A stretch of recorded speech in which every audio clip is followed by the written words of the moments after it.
దేశమంతా కూడా ఈరోజు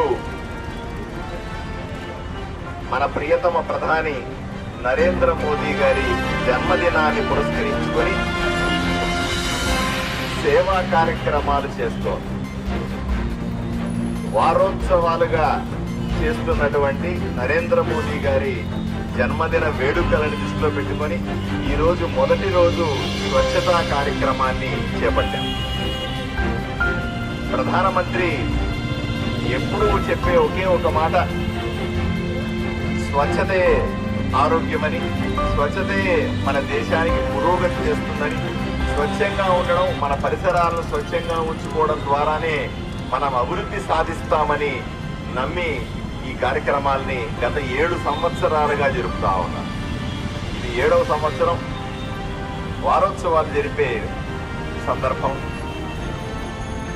ప్రతి ఒక్కరూ కూడా స్వచ్ఛతను పాటించడం గురించి, చేతులను శుభ్రంగా పెట్టుకోవాలి, కడుక్కోవాలి. అలాగే చెత్తను ఎక్కడంటే అక్కడ వేయకూడదు. మనకు మామూలుగా అలవాటు ఉంటుంది, మన ఇంట్లో చెత్తని పక్కింటి ముందు వేస్తాం. ఇటువంటి వేయకూడదు, చెత్త డబ్బాలో మాత్రమే వేయాలి.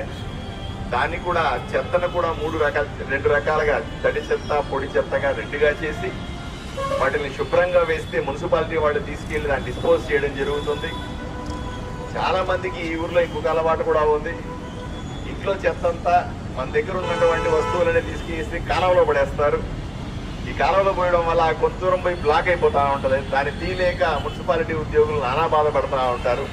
ఇప్పుడు దయచేసి చెత్తను తీసుకెళ్లి కాలువల్లో వేయకూడదు. ఎక్కడైతే మీ వీధి చివర ఉన్నటువంటి డస్ట్బిన్ లేదా ఇప్పుడు చెత్త కలెక్ట్ చేసుకోవడానికి ఇంటింటికి వచ్చి తీసుకుంటున్నారు ఆ చెత్తని. అలాగే ఇవాళ తప్ప కాలువల్లో పడేయడం, కాలువల్లో వాటర్ బాటిళ్లు, ప్లాస్టిక్ వస్తువులు లేదా కవర్లు, మన ఇంట్లో పనికిరాని వస్తువులన్నీ కాలువలో పడేయడం, వాటిని తోసేయడం అనే అలవాటు మానుకోవాలి.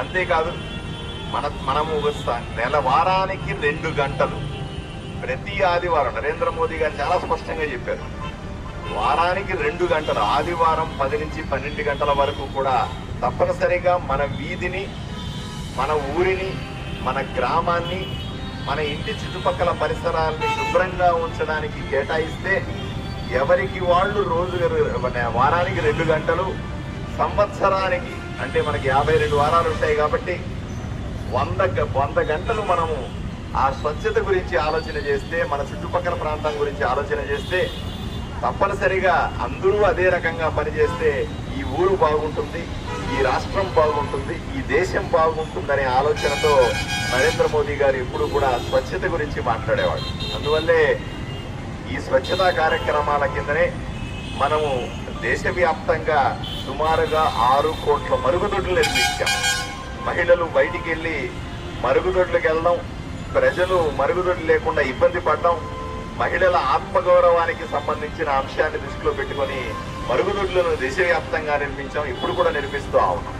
ఆదోనిలో కూడా పలు ప్రాంతాలలో నేను ఎమ్మెల్యే అయిన తర్వాత ఎన్నో ప్లేసుల్లో ఐడెంటిఫై చేశాం. సుమారుగా 10 ప్లేసెస్లో మనం కొత్తగా మరుగుదొడ్లు నిర్మించే కార్యక్రమాన్ని, పబ్లిక్ టాయిలెట్స్ ని ప్రజలకు అవసరమైన రోడ్లో పోతున్నప్పుడు, బజార్లోకి వచ్చినప్పుడు అందుబాటులో మరుగుదొడ్లున్న అంశం దృష్టిలో పెట్టుకొని వాళ్ళకు ప్రత్యేకంగా మరుగుదొడ్లు అందుబాటులోకి తెచ్చే కార్యక్రమాన్ని కూడా చేపడతాం.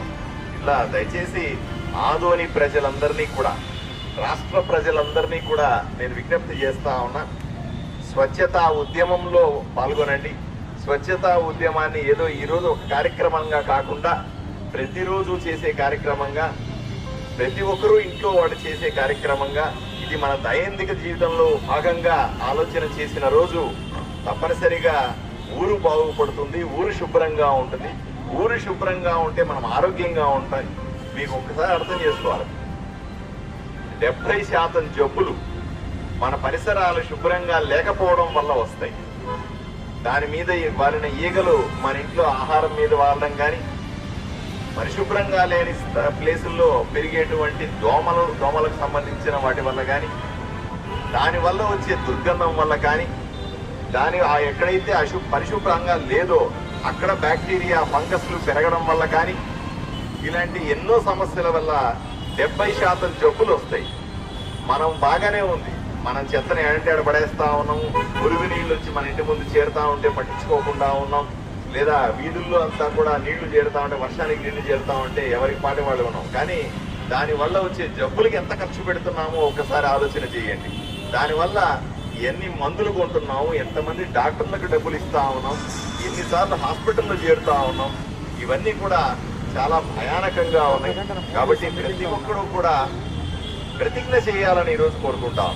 నేను నా చుట్టుపక్కల పరిసరాలను పరిశుభ్రంగా ఉంచుతామనే ప్రతిజ్ఞ చేయగలిగితే ఈ ఊరిని బాగు చేసుకోవడం, ఈ రాష్ట్రాన్ని, దేశాన్ని బాగు చేసుకోవడం సాధ్యమవుతుంది అనే విషయాన్ని మీ అందరికీ తెలియజేస్తూ, దీని ఒక ఉద్యమంలాగా ఈరోజు ఒక కార్యక్రమంలా కాకుండా మున్సిపల్ శాఖ నుంచి ఉద్యోగస్తులందరూ కూడాను, ఇక్కడ ఉన్నటువంటి మహిళా మండలి ఉన్నారు, ఆర్పీలు ఉన్నారు, లేదా మహిళల సంఘాలకు సంబంధించిన నాయకులు ఉన్నారు, మీరందరూ కూడా దయచేసి మీ మహిళలకు సంబంధించినటువంటి సంఘాల్లో చెప్పాలా.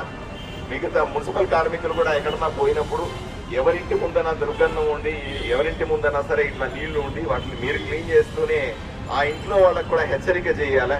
దీనివల్ల మీ ఇంట్లో వాళ్ళకి కానీ మీ చుట్టుపక్కల వాళ్ళకి నష్టం జరుగుతుందని చెప్పాలా. ప్లాస్టిక్ ని తగ్గించాలా. ప్రపంచంలో అత్యధికంగా ప్లాస్టిక్ ను వాడే దేశాల్లో భారతదేశం ఒకటి. తప్పనిసరిగా నేను మహిళా సంఘాల తరఫున లేదా ఇక్కడ ఉన్నటువంటి ప్రజలకు కూడా ప్రత్యేకంగా ప్లాస్టిక్ బ్యాగులు నిర్మూలించాలంటే పేపర్ బ్యాగులు తయారు చేసే పరిశ్రమలు కూడా రావాలి. నేను చాలా మందిని అడుగుతాను, ఎందుకు ప్లాస్టిక్ వాడతారు, వాడడానికి వీలు లేదు కదా అంటే, సార్ ఇది చాలా తక్కువ ఖర్చుతో వస్తుందండి, పేపర్ బ్యాగులు చాలా ఖర్చుతో కూడుకున్నవి, అవి తెచ్చుకోవాలి బయట ఊరి నుంచి, ఇక్కడ తయారవ్వవు అని చెప్తా ఉన్నారు. తప్పనిసరిగా అందరికీ ఆ పేపర్ బ్యాగులు తయారు చేయడంలో మహిళా సంఘాలకు శిక్షణ ఇప్పిస్తాం. వీళ్ళది ఎవరైతే ముందుకు వస్తారో వాళ్ళకి చిన్న పరిశ్రమలు చేయడానికి ముందుకు వస్తే వాళ్ళకు కూడా చేయూతనందించి వాళ్ళకు ట్రైనింగ్ ఇప్పించి వాళ్ళకు పేపర్ బ్యాగులు తయారు చేయడం కొంత అలవాటైతే తగినంత అందుబాటులో ఉంటే అప్పుడు తప్పనిసరిగా రాబోయే రోజుల్లో ఆదోనిలో ప్లాస్టిక్ బ్యాగుల్ని పూర్తిగా నిషేధిస్తాం. కాకపోతే ఇప్పటికిప్పుడు నిషేధిస్తే పేపర్ బ్యాగులు అందుబాటులో లేకపోవడం అనే సమస్య వస్తుంది. కాబట్టి మొదట పేపర్ బ్యాగుల తయారీ పరిశ్రమలను ఏర్పాటు చేసుకొని తర్వాత ప్లాస్టిక్ నిర్మూలించాలనే ఆలోచనలో ఉన్నాం. ఇది కూడా స్వచ్ఛతకు బ్రహ్మాండంగా ఉపయోగపడుతుంది. మన వంతుగా మనం చేసుకోవడం సాధ్యమవుతుందని తెలియజేస్తూ ఈ ఉద్యమాల్లో చేయి కలిపిన మీ అందరికీ కూడా పేరు పేరున ధన్యవాదాలు తెలుపుతూ, అలాగే సబ్ కలెక్టర్ గారు వచ్చారు, ఆయనకు ధన్యవాదాలు తెలుపుతున్నారు, కమిషనర్ గారు వచ్చారు, ఆవిడకి ధన్యవాదాలు తెలుపుతున్నారు, ఇక్కడ మున్సిపల్ చైర్మన్ గారు ఉన్నారు, మిగతా కౌన్సిలర్ ఉన్నారు, వీళ్ళందరికీ కూడా పేరు పేరున మిగతా అధికారులకు అందరికీ, మున్సిపల్ అధికారులకి, మహిళా సంఘాలకి, నేతలకి, అలాగే ఎన్సీసీ పిల్లలకి, అలాగే ఇక్కడ సెక్రటరియల్ స్టాఫ్ అందరూ కూడా వచ్చారు, వీళ్ళందరికీ కూడా పేరు పేరున ధన్యవాదాలు తెలుపు.